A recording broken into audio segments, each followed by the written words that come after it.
حق جهادي هو اجتباكم وما جعل عليكم في الدين من حرج وقال الله تعالى لا يكلف الله نفسا إلا وسعها صدق الله مولانا العظيم وبلغنا رسوله النبي الكريم الأمين إن الله وملائكته يصلون على النبي يا أيها الذين آمنوا صلوا عليه وسلموا تسليما الصلاة والسلام عليك يا سيدي يا رسول الله وعلى آلك وأصحابك يا سيدي يا حبيب الله الصلاة والسلام عليك يا سيدي يا نور الله وعلى آلك وأصحابك يا سيدي يا رحمة للعالمين۔ اللہ رب العزت جل وعلا کا کروڑہ شکر ہے کہ اس کریم نے ہم سب کو مطالعہ شریعت کورس کی اس تیسری نشست میں شرکت کی سعادت نصیب فرمائی۔ رب ذوالجلال ہم سب کا حاضر ہونا اور اس کی توفیق سے جو کلمات خیر بیان کیے جائیں، جو سماعت کیے جائیں، ہم سب کا بیٹھنا اپنی بارگاہ اقدس میں قبول و منظور فرمائے۔ آج کی اس نشست کا موضوع انسان شریعت کا مکلف کیوں، یہ موضوع ہے۔ یقیناً موضوع بڑا تلخ سا ہے، الفاظ اس کے بڑے بھاری ہیں، لیکن اس میں ہمارے زندگی کے اور شریعت کے لحاظ سے سارے پہلو چھپے ہوئے ہیں کہ ہم پر شریعت کا نظام، اس پر عمل پیرا ہونا کیوں لازم قرار دیا گیا۔ یہ آسان انداز میں اس کا مفہوم ہے کہ شریعت کا نظام ہمارے لیے کیوں لازم قرار دیا گیا۔ دوسرے لفظوں میں یوں سمجھیے گا کہ ہم احکام شریعت کے پابند کیوں ہیں، ہم احکام شریعت کے پابند کیوں ہیں۔ لفظ جو مکلف ہے اس کا مطلب ہے احکام کا پابند ہونا، تو ہم احکام شریعت کے پابند کیوں ہیں، یہ اس کا جو ہے وہ معنی ہے۔ یہ جو لفظ مکلف ہے یہ شریعت مطہرہ کا قرآن مجید سے اخذ کردہ لفظ ہے۔ اللہ تعالیٰ نے قرآن مجید میں ارشاد فرمایا، بسم اللہ الرحمن الرحیم، لا یکلف اللہ نفسا الا وسعها، کہ اللہ تعالیٰ جل وعلا کسی بھی جان پر اس کی صلاحیتوں سے، استعداد سے بڑھ کے بوجھ نہیں ڈالتا۔ اور ایک دوسری جگہ پر اسی شریعت مطہرہ کی شان کو بیان کرتے ہوئے رب تعالیٰ نے فرمایا کہ هو اجتباکم، کہ اس نے تمہیں چنا، وما جعل علیکم فی الدین من حرج، اور اس نے تمہارے لیے دین میں سختی نہیں رکھی۔ تو یہ پہلو ہم نے تھوڑا سا آج سمجھنا ہے کہ جس شریعت مطہرہ پر ہم عمل پیرا ہیں، عمل پیرا کیوں ہیں، اور شریعت کے خاص نظام پر ہمیں عمل کرنے کی کیا ضرورت پیش آئی، یہ آج آپ کے سامنے بیان کریں گے۔ رب ذوالجلال جل وعلا نے انسان کو اس کے جسم کے اندر دو صلاحیتیں عطا فرمائی ہیں، دو وصف عطا فرمائے ہیں کہ جن کے ذریعے انسان اس دنیوی زندگی کے اندر اپنے معاملات کو سنبھالتا ہے، نکھارتا ہے، درست کرتا ہے۔ اس میں سے ایک بڑا وصف ہے حواس خمسہ۔ یہ جو 5 سینسز ہیں جو اللہ تعالیٰ نے انسان کو عطا فرمائے ہیں، یہ ہماری زندگی کے اندر بڑا اہم رول پلے کرتے ہیں، اہم کردار ادا کرتے ہیں۔ رنگ ہے، بو ہے، ذائقہ ہے، اس کے چکھنے کے لحاظ سے، اس کے دیکھنے کے لحاظ سے، اس کے سونگھنے کے لحاظ سے جو چیزیں کام کرتی ہیں ہمارے جسم کے اندر، وہ حواس خمسہ ہیں کہ ہم اس اپنی زبان سے ذائقہ چکھ کر بتاتے ہیں کہ اس کا ذائقہ کیا ہے، آنکھوں سے دیکھ کر رنگ کا بتاتے ہیں کہ رنگ کیا ہے، اسی طرح لمس کی جو کیفیت ہے اس سے حرارت، ٹھنڈک اور سردی اور گرمی اس کا ہمیں پتہ چلتا ہے۔ تو یہ حواس خمسہ ہیں جو اللہ تعالیٰ نے جسم انسانی کے اندر رکھے ہیں کہ جس کے ذریعے انسان اپنے جو بدنی معاملات ہیں اس کی درستگی کا اہتمام کرتا ہے۔ حواس خمسہ کے ساتھ دوسرا جو اللہ تعالیٰ نے جسم انسانی کے اندر پہلو رکھا ہے وہ ہے انسان کی عقل۔ اب یہاں عقل یہ ایک ایسا وصف ہے کہ جس وصف کی بنیاد پر انسان جانوروں سے ممتاز ہوتا ہے۔ آپ اگر دیکھیں، غور کریں تو روئے زمین پر 3 طرح کی مخلوقات موجود ہیں۔ ایک ہیں جمادات، پتھر، ایک ہیں نباتات، پودے، ایک ہیں حیوانات، یہ جو جانور ہیں ہمارے درمیان۔ اب یہ 3 طرح کی مخلوق ہیں، لیکن جو انسان ہے یہ ان تینوں مخلوقات سے ممتاز ہے۔ اور کون سی چیز ہے جو انسان کو ان تینوں مخلوقات سے ممتاز کرتی ہے؟ وہ انسان کی عقل ہے۔ لیکن یہاں یہ انشاءاللہ ابھی میں تھوڑی سی اس کی وضاحت آپ کے سامنے رکھتا ہوں۔ عقل کے پھر انسانی زندگی کے اندر درجات ہیں۔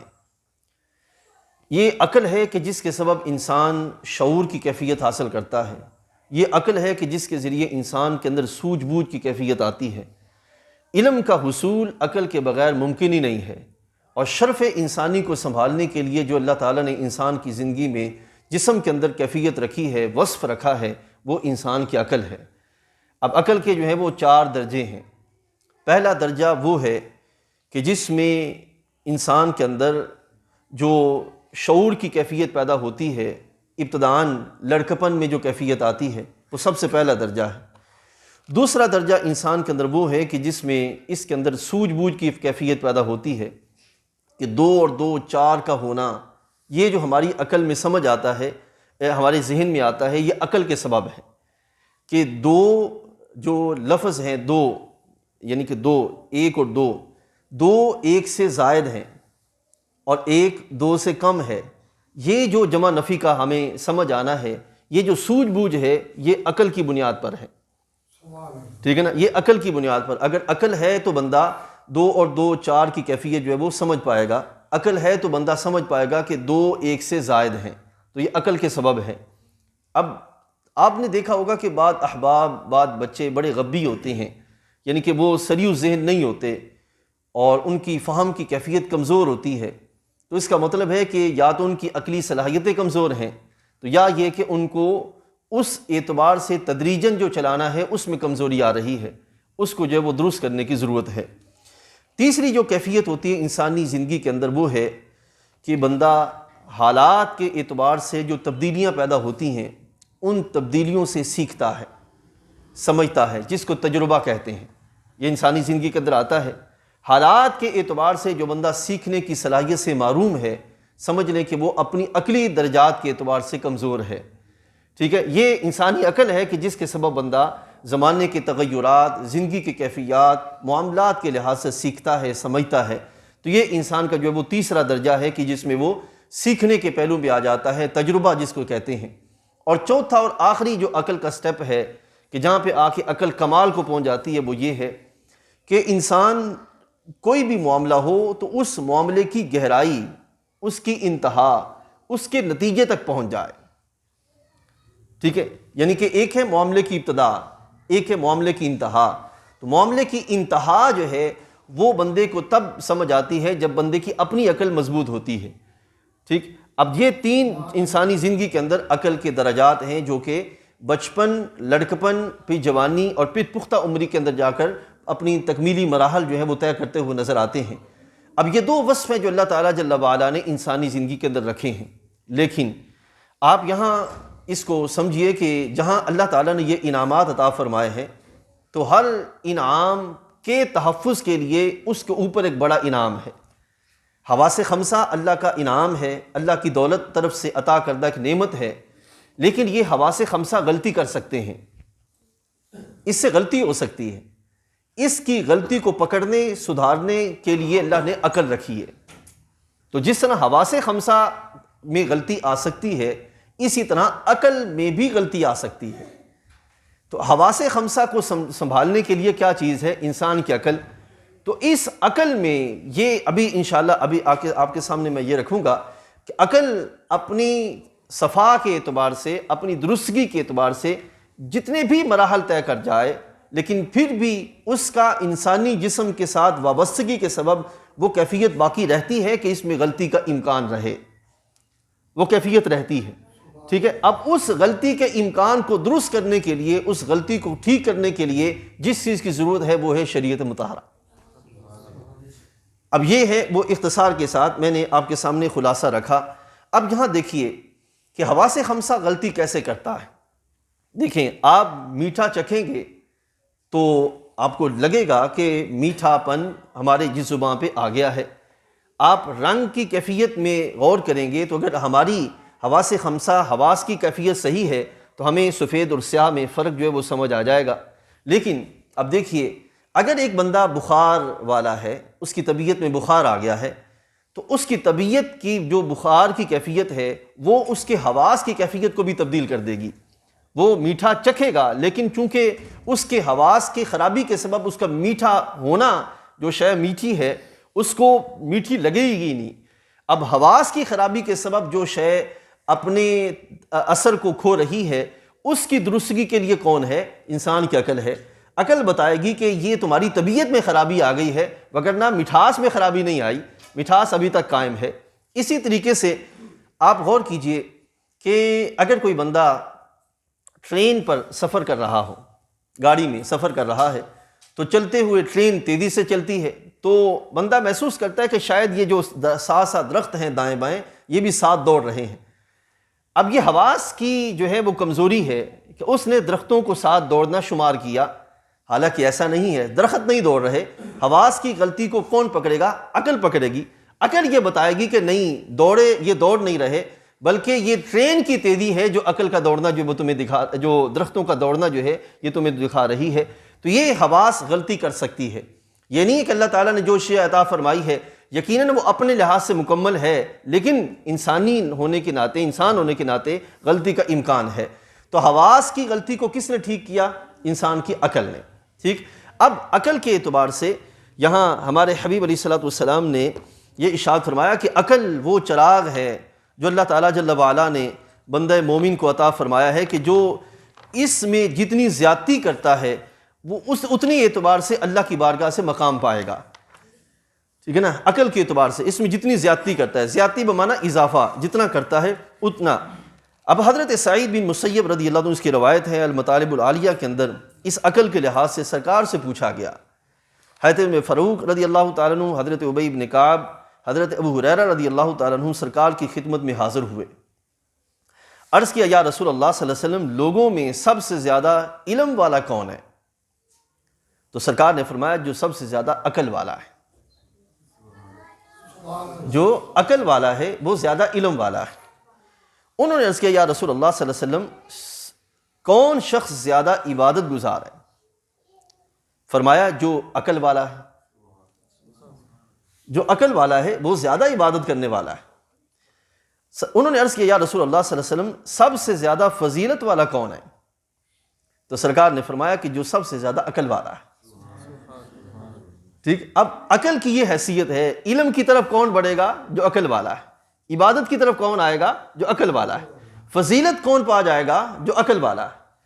پھر انہوں نے سرکار کی بارگاہ میں عرض کیا، یا رسول اللہ صلی اللہ علیہ وسلم، کیا وہ شخص جس کی باطنی صفات مکمل ہو، فصاحت ظاہر ہو، اس کا ہاتھ سخی ہو اور مقام عظیم کا مالک ہو، عقل مند وہ ہے؟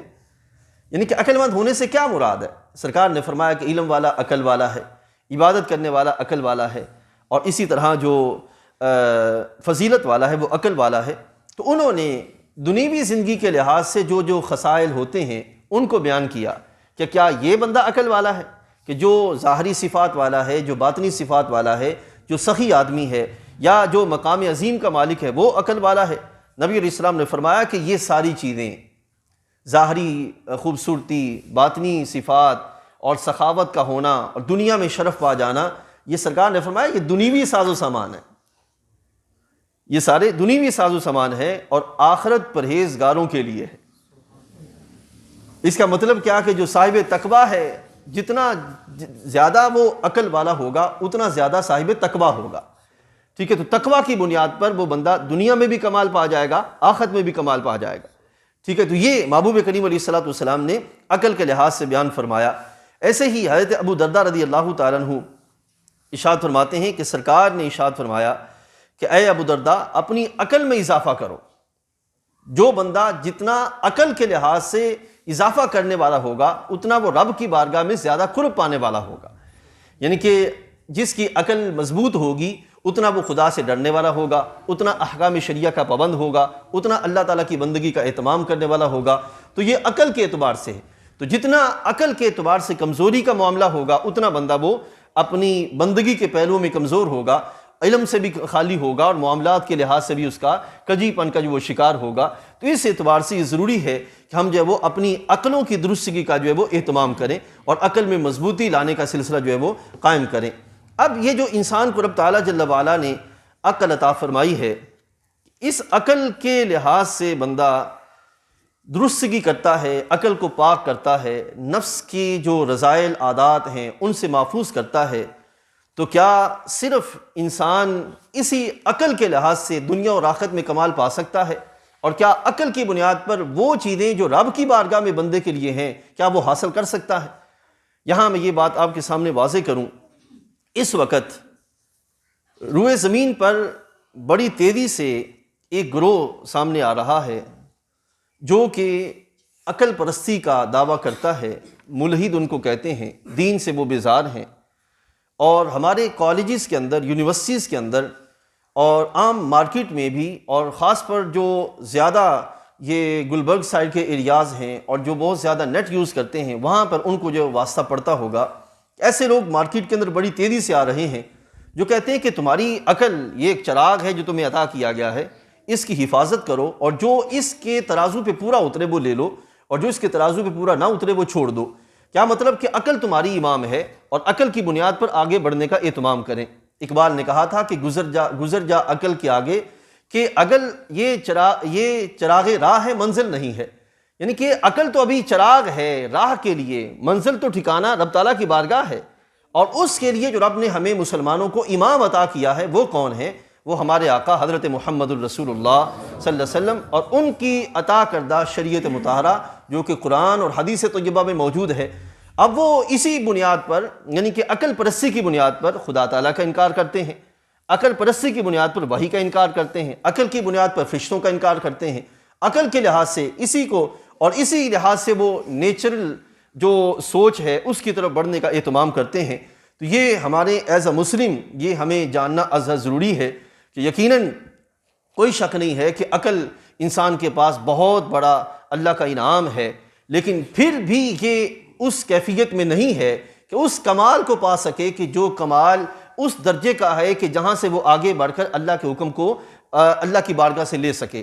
اب حضرت امام ربانی مجدد الفسانی الشیخ احمد سرہندی فاروقی رحمۃ اللہ تعالی علیہ آپ سے سوال کیا گیا، یہ مکتوبات شریف ہے اور اس کی جلد دوم کے اندر یہ سوال موجود ہے۔ فرماتے ہیں کہ عقل اگرچہ احکام میں ناقص و ناتمام ہے، یعنی کہ اللہ تعالیٰ کے احکام کے لحاظ سے دنیا کے اندر ناقص و ناتمام ہے۔ اب یہ ایک جملہ ہے اور اس کے اندر پوری بحث موجود ہے، لیکن صرف اس کو سمجھانے کے لیے میں یہ ایک دو چیزیں آپ کے سامنے رکھتا ہوں۔ ذرا سوچئے، اس کائنات کے اندر اگر انسان عقل کی بنیاد پر چلے، غور و فکر شروع کر دے، تو وہ چلتے اس حد تک معلوم کر سکتا ہے کہ کوئی ہے جو کائنات کو چلا رہا ہے۔ اس حد تک چلا جائے گا، عقل کی بنیاد پر اس حد تک پہنچ جائے گا، اس مقام تک بھی پہنچ جائے گا کہ حشر نشر کا معاملہ ہونا چاہیے۔ اس چیز کو بھی دیکھ لے گا کہ جو ذات انسان کی ہے یہ یقیناً کسی کی تخلیق کردہ ہے، تو شکر کے پہلو ہونے چاہیے اور ناشکری کے معاملے سے بچنا چاہیے۔ انسان یہاں تک پہنچ سکتا ہے، لیکن وہ ذات کہ جو اس کائنات کی خالق ہے اس کی صفات حقیقی کیا ہیں، اس کی شان حقیقی کیا ہے، وہ جو حشر اور نشر کا معاملہ ہوگا وہ کیسا ہوگا، اس چیز کو انسان عقل کے ذریعے نہیں حاصل کر سکتا۔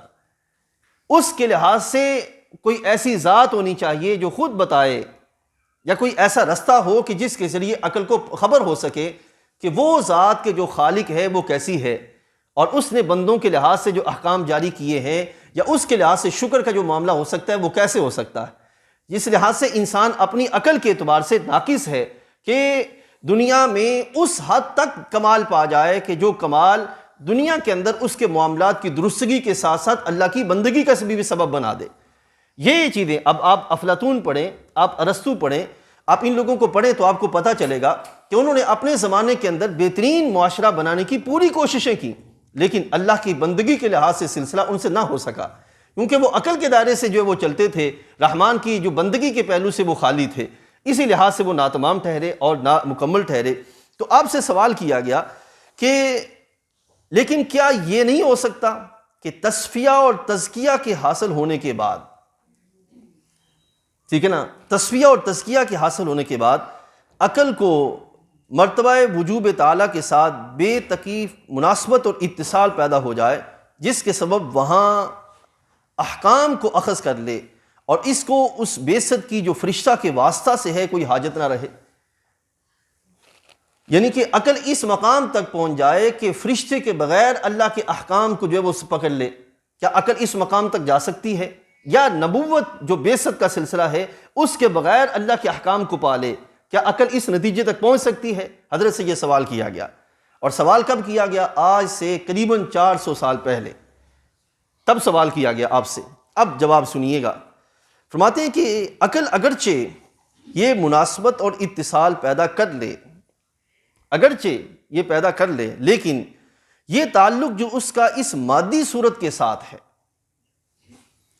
ٹھیک ہے، یعنی کہ ایک طرف مادی کیفیت انسانی جسم ہے، اس کے ساتھ جو انسان کا تعلق ہے پوری طرح یہ دور نہیں ہو سکتا اور پوری طرح تجرد حاصل نہیں کر سکتا، یعنی کہ عقل بالکل جدا ہو جائے جس میں انسان کا کسی بھی طرح کسی بھی جہت پہ کوئی مفاد نہ رہے، کوئی غرض نہ رہے، کسی بھی طرح کی کوئی انسانی جو کیفیت ہے وہ باقی نہ رہے، ٹھیک ہے نا، ہر طرح کی مافوق الفطرت کیفیت بن جائے۔ کہتے ہیں کہ یہ کیفیت انسان سے جدا نہیں ہو سکتی، یہ باقی رہے گی، ٹھیک ہے۔ پس وہمہ ہمیشہ اس کا دامن گیر رہتا ہے اور متخیلہ ہرگز اس کا خیال نہیں چھوڑتی، قوت غضبی اور شہوی ہمیشہ اس کا دوست رہتی ہے، اور حرص و شر کی رذیل صفتیں اس کی ہمنشیں رہتی ہیں، اور صاحب و نسیان جو نوع انسانی کا لازمہ ہے اس سے دور نہیں ہوتی۔ اب یہ ساری وہ صفات جو کہ عقل انسانی کے لحاظ سے کسی بھی طرح نقصان کا سبب ہیں اس کو انہوں نے بیان کر دیا کہ یہ ساری چیزیں جو ہے وہ عقل کے ساتھ رہیں گی، ٹھیک ہے، اس کے لحاظ سے عقل کبھی چھٹکارا حاصل نہیں کر سکتی۔ اور خطا اور غلطی جو اس جہاں کا خاصہ ہے اس سے الگ نہیں ہوتے، لہذا عقل اعتماد کے لائق نہیں ہے۔ عقل جو ہے یعنی کہ یہ ساری جو صفتیں بیان کی گئیں، عقل کیا ہے؟ اعتماد کے لائق نہیں ہے، کتنا ہی کمال پا جائے پھر بھی کسی نہ کسی مقام پر یہ پہلو اس کا باقی رہے گا، ٹھیک ہے، اور اس کے حاصل کیے ہوئے وہم کے غلبہ اور خیال کے تصرف سے بچ نہیں سکتا، ٹھیک ہے، اور نقصان کی آمیزش اور خطا کے گمان سے محفوظ نہیں رہ سکتا، برخلاف فرشتہ۔ فرشتے کا معاملہ اور ہے، انسان کا معاملہ اور ہے۔ فرشتے کے اندر نفس یا خواہش کی کوئی کیفیت نہیں پائی جاتی، لہذا وہ لائق اعتماد ہے، اور جو انسان ہے یہ اپنی عقل میں جتنا بھی کمال پا جائے، انسانی جو خصائل ہیں وہ اس کے ساتھ کسی نہ کسی صورت میں باقی رہیں گے، اس اعتبار سے جو وہ اس لیول پر اعتماد کا لائق نہیں ہے، ٹھیک۔ اور پھر یہاں سے آگے بڑھتے ہوئے بات تھوڑی سی الفاظ کے اعتبار سے سخت ہوگی، لیکن میں اس کو کوشش کروں گا کہ نرم کر کے جو ہے وہ آپ کے سامنے رکھ دوں۔ برخلاف فرشتہ کہ وہ ان اوصاف سے پاک اور ان رذائل سے مبرہ ہے، یعنی کہ اس کے اندر یہ کیفیت نہیں ہے، بھول چوک کا ہونا، وہم کا ہونا، تخیل کا ہونا، فرشتے کے اندر یہ چیز نہیں پائی جاتی، ٹھیک ہے۔ اس اعتبار سے فرشتہ جو ہے وہ لائق اعتماد ہے، عقل لائق اعتماد نہیں ہے جو حضرت انسان کی ہے، ٹھیک۔ اب یہاں پر یہ ایک فرق جان لیں اور اس کو جو ہے وہ اپنے ذہن میں رکھیے گا۔ جہاں تک تعلق ہے اللہ کے نبی علیہ السلام کا، یقیناً وہ بھی انسانوں میں ہوتے ہیں، انسانوں سے جدا نہیں ہوتے، نوع انسانی میں پائے جاتے ہیں، لیکن رب ذوالجلال جل وعلا نے عام انسانوں کے اعتبار سے جو کیفیات وحی کے تناسب میں ایسی کیفیت کا سبب بن سکتی ہیں کہ جو وحی کے درجے کو کمزور کر دیں، اللہ تعالیٰ انبیاء علیہ السلام کو ان سے پاک رکھتا ہے۔ اسی اعتبار سے کہا جاتا ہے کہ جو نبی ہوتے ہیں معصوم ہوتے ہیں۔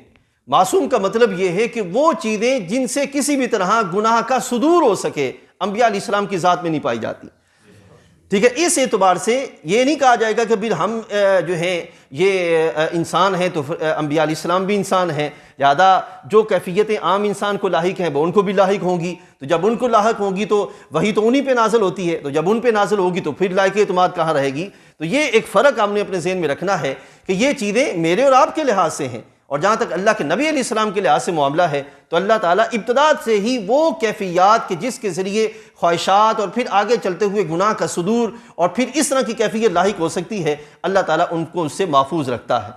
ٹھیک، پھر آگے فرماتے ہیں کہ بعض اوقات ان علوم میں جو تلقی روحانی سے اخذ کیے جاتے ہیں، تلقی روحانی کے روحانی طور پر بندہ عروج پاتا چلا جائے، یہاں تک کہ جو ہے وہ کمال حاصل کر لے، کہتے ہیں کہ اخذ کیے جاتے ہیں، محسوس ہوتا ہے کہ قوا اور حواس کے ساتھ ان کی تبلیغ کے اسنا میں بعد مقدمات مسلمہ غیر صادقہ جو وہم و خیال وغیرہ کے ذریعے حاصل ہوتے ہیں، ان علوم میں اس طرح مل جاتے ہیں کہ اس وقت ہرگز تمیز نہیں کر سکتے۔ ٹھیک ہے، اب یہاں یاد رکھیے اللہ کے نبی علیہ السلام پر جو وحی آتی ہے وہ وحی بعین ہی اسی طرح آگے بیان ہوتی ہے جیسے اللہ کے نبی علیہ السلام پہ نازل ہوئی تھی، اس میں کسی طرح کی کوئی ایسی کیفیت وارد نہیں ہوتی کہ جس میں لفظی طور پر یا معنوی طور پر کوئی تبدیلی پیدا ہو جائے۔ یہ کمال اللہ تعالیٰ پہ نبی علیہ السلام کو عطا فرماتا ہے، لہذا اعتماد کس پر ہے؟ فرشتے پر، اور فرشتے کے ساتھ اس نبی علیہ السلام پر جس کی بنیاد پر کلام جو ہے وہ ہم تک پہنچا ہے۔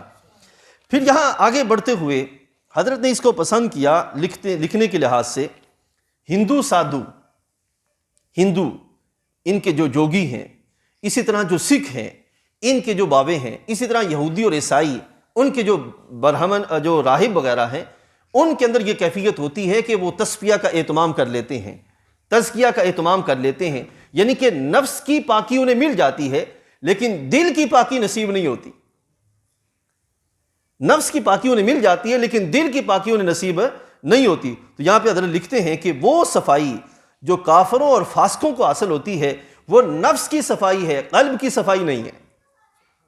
اب یہاں ایک واقعہ میں کوٹ کیے دیتا ہوں، حضرت خواجہ خواجگان خواجہ معین الدین چشتی اجمیری سنجری رحمۃ اللہ علیہ، آپ کی بارگاہ میں ایک اس وقت ہندو آیا اور ارادہ تھا کہ آپ کو شہید کروں، خنجر ہاتھ میں تھا بغل میں چھپائے ہوئے، اور آپ کی بارگاہ میں حاضر ہوا تھا۔ وہ جوگی پہنچا ہوا اس اپنے زمانے کے اعتبار سے، اپنے مذہب کے اعتبار سے، جو ہی آپ کے سامنے پہنچا تو کہنے لگا کہ معین الدین، مجھے تیرا سارا بدن شیشے کی طرح روشن نظر آتا ہے لیکن تیرے دل کے مقام پر ایک سیاہ نقطہ ہے۔ آپ نے فرمایا کہ وہ نقطہ میرے دل پہ نہیں، وہ تیرے دل پہ ہے،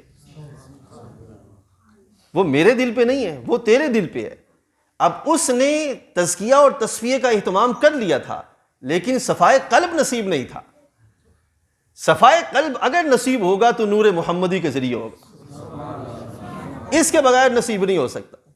آپ نے فرمایا کہ وہ تیرے دل پہ ہے، میرے دل پہ نہیں ہے۔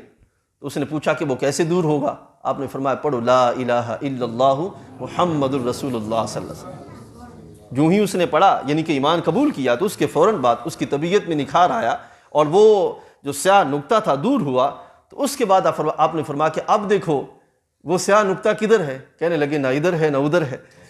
تو یہ ہے کہ جو صفائے قلب ہے، صفائے نفس اور چیز ہے، صفائے قلب اور چیز ہے۔ ہندوؤں کو، سادھوؤں کو، ان کو نفس کی صفا نصیب ہو جاتی ہے لیکن قلب کی صفا نصیب نہیں ہوتی۔ تو آپ نے فرمایا کہ وہ نفس کی صفائی ہے نہ قلب کی صفائی، اور صفائے نفس سے گمراہی کے سوا کچھ حاصل نہیں ہوتا اور خسارے کے سوا کچھ کام ہاتھ نہیں آتا۔ ٹھیک ہے، اور بعد امور غیبی کا کشف جو صفائی کے وقت کافروں اور فاسقوں کو حاصل ہوتا ہے وہ استدراج ہے۔ لہذا فرماتے ہیں اس تحقیق سے، ساتھ ہی انہوں نے دعا ایک لکھی کہ نجّنا اللہ سبحانہ عن هذه البلیہ بحرمت سید الابرار علیہ الصلاۃ والسلام، کہ اللہ تعالی ہمیں اس بلا سے محفوظ رکھے۔ کیا مطلب کہ بندے کو نفس کی صفائی مل جائے، قلب کی صفائی نہ ملے۔ فرماتے ہیں یہ ایک بلا ہے، آزمائش ہے، تکلیف ہے، اس کیفیت سے اللہ ہمیں محفوظ رکھے۔ ٹھیک ہے، اب فرماتے ہیں اس تحقیق سے واضح ہوا کہ تکلیف شرعی یعنی کہ مکلف ہونا، پابند ہونا، مکلف ہونا جو بعثت کی راہ سے آئی ہے، یعنی کہ نبی علیہ السلام کے ہاتھوں ان کے ذریعے ہم تک پہنچی ہے، یہ تکلیف شرعی جو بعثت کی راہ سے ثابت ہوئی وہ بھی رحمت ہے، نہ کہ جس طرح تکلیف شرعی کے منکروں نے گمان کیا، زندیقوں نے اور ملحدوں نے گمان کیا۔ لہذا تکلیف کو کلفت سے تصور کر کے غیر معقول اور ناپسند جانا، لہذا آگے وہ سارے پہلو چلتے ہیں۔ آپ فرماتے ہیں کہ وہ بدبخت ہیں اور بیوقوف ہیں، انہیں خبر ہی نہیں ہے کہ جو نعمت اللہ نے ہمیں بعثت کے رستے سے عطا فرمائی ہے یہ کتنی بڑی نعمت ہے، یعنی کہ یہ شریعت کا نظام یہ کتنا بڑا نظام ہے جو رب ذوالجلال جل وعلا نے ہمیں عطا فرمایا ہے۔ لہذا یہ اب آپ سمجھ گئے ہوں گے کہ رب ذوالجلال جل وعلا نے یقیناً انسان کو جو جو چیزیں عطا فرمائی ہیں، انسان کے حواس ہیں، پھر انسان کی عقل ہے، یہ ساری چیزیں بڑی باکمال ہیں، لیکن یہ ساری چیزیں باکمال تب ہوں گی جب اس کے ساتھ ساتھ احکام شریعہ کا سلسلہ قائم ہو جائے، پھر ان کے اندر کمال آ جائے گا اور پھر ان کے اندر جو ہے وہ عزت اور عظمت کے لحاظ سے دوام بھی جو ہے وہ نصیب ہو جائے گا۔ اب یہاں آگے بڑھتے ہوئے ایک دو پہلو یہ بھی سنیے اور پھر ہم اپنی بات کو ختم کرتے ہیں۔ اب آپ نے سمجھ لیا ہوگا کہ شریعت کا پابند ہونا صرف عقل کی بنیاد پر شریعت کا دامن چھوڑ کر اگر کوئی بندہ چلنے کا اہتمام کرے گا تو وہ جگہ جگہ خسارہ اس کا سامنا کرنا پڑے گا، اس کو تکلیفوں کا، اذیتوں کا اور ایسی چیزوں کا جو انسانی شرف کو گرانے والی ہیں ان کا جو ہے اسے سامنا کرنا پڑے گا۔ اب یہاں یہ بھی سنتے جائیے۔ اب دیکھیے کہ مثال کے طور پر انسان ہے وہ ایشیا میں رہتا ہے، پاکستان، ہندوستان، افغانستان، یہ علاقے سارے ایشیا کے ہیں، وہ یہاں پہ رہتا ہے۔ یہاں کے رہنے والا انسان یہاں کے حالات، یہاں کے واقعات، یہاں کی کیفیات ان کو جانتا ہوگا۔ اس کو نہیں خبر کہ جو افریقہ ہے وہاں کے لوگوں کے حالات کیا ہیں، اس کو نہیں خبر کہ جو امریکہ ہے وہاں کے لوگوں کے حالات کیا ہیں، وہاں کی ضروریات کیا ہیں، وہاں کی کیفیات کیا ہیں۔ وہ بندہ نہیں جانتا کہ آسٹریلیا میں رہنے والا جو بندہ ہے اس کے لحاظ سے کیا ضروریات ہیں، یا ایک وہ بندہ جو خشکی پہ رہتا ہے، خشکی کے علاقے میں رہنے والے بندے کو خبر نہیں کہ جو سمندری علاقوں میں رہتے ہیں وہاں کی ساحلوں پر ان کی ضروریات کیا ہیں۔ تو آپ سوچیں ایک لمحے کے لیے کہ ایک بندہ جو اپنی ذات میں محدود ہے، اپنی عقل میں محدود ہے، اس نے نظام بنانا ہے سارے لوگوں کے لیے اور سارے زمانوں کے لیے، سارے علاقوں کے لیے، تو جو بندہ خود اپنی ذات میں محدود ہے وہ سارے علاقوں کے لیے کیسے نظام بنا سکتا ہے؟ تو اس لحاظ سے کسی ایسی ذات کی طرف سے نظام ہونا چاہیے جو کہ انسانی کیفیات، حالات، تغیرات، واقعات اور سارے پہلوؤں کو جانتی بھی ہو، اور پھر وہ جو نظام عطا کرے وہ نظام جغرافیائی، لسانی، ہر طرح کی حدود سے پاک ہو، ہر طرح کے زمانے سے پاک ہو۔ تو وہ جو نظام عطا کیا گیا وہ نظام کون سا نظام ہے؟ دین اسلام ہے۔ یہ نظام جو رب ذوالجلال جل وعلا نے عطا فرمایا اور پھر انسان کو کیا کہا کہ اس کے کیا ہو جاؤ؟ پابند ہو جاؤ، اس کو پکڑ لو۔ اسی طرح میرے بھائیو بزرگو ذرا سوچئے کہ انسان جو ہے وہ مل جل کے رہتا ہے، مل جل کے رہتے ہوئے انسان کو جن جن چیزوں کی ضرورت پیش آتی ہے ان میں سب سے پہلی چیز ہے خوراک۔ انسان اپنی پیٹ کی جو آگ ہے اس کو بجھائے تو پہلی چیز ہے خوراک۔